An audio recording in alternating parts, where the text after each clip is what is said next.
the example of Muhammadur Rasulullah sallallahu alayhi wasallam. Did he ever hold anyone's past against them? Never did. Never did. Too many examples to list on here. Wahshi. Wahshi is the man who assassinated the uncle of the Prophet ﷺ. The death of the uncle, the murder of the uncle, the mutilation of the body of the uncle of the Prophet ﷺ is one of the moments in his life where the Sahaba say, it was one of the few times where we saw the Prophet ﷺ in such profound pain. Like he was crying. He was so deeply hurt that when they came back into Medina, the Battle of Uhud, many Muslims had died on that day.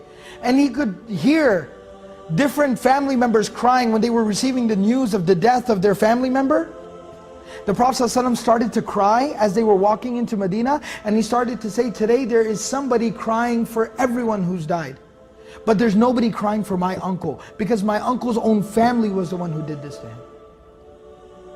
That's how much pain he felt. But the man who carried out the assassination, the hit on Hamza radiallahu anhu, Wahshi, not only does the Prophet ﷺ not hold a grudge against him, but the Prophet ﷺ is the one who is having letter after letter after letter sent to Wahshi. Tell Wahshi to become Muslim. Tell Wahshi to change his life. Tell Wahshi that he should accept Islam. Tell Wahshi that Allah will forgive him. That's how merciful the Prophet ﷺ was. That's how willing he was to overlook people's past. Hind, the woman who hired Wahshi to assassinate Hamza radiallahu anhu.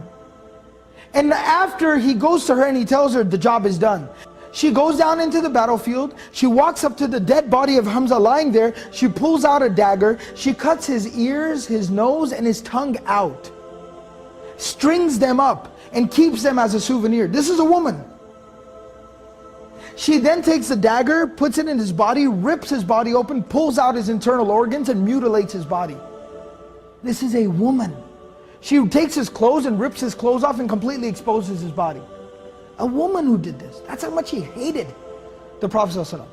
And that's how horrible, what a horrible act she had done to the Prophet ﷺ and his uncle. But on the day of Fatih Makkah, the Prophet ﷺ doesn't do anything to her. And when she comes to the Prophet ﷺ to accept Islam, ahlan wa sahlan, marhaban bikum. He welcomes her, gives her the shahada, allows her to become Hind radiallahu anha. A companion, a female companion of the Prophet ﷺ. And the stories go on and on. Ikramah, the son of Abu Jahl, same thing. Khalid ibn al-Walid, the architect of the killing of dozens of Muslims on the day of Uhud. All of these people, they were embraced with open arms. And they were made to be close to the Prophet ﷺ, and he accepted them as they were.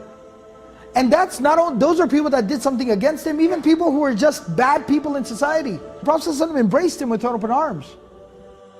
We are one ummah who should stand with each other through all the highs and lows. One ummah.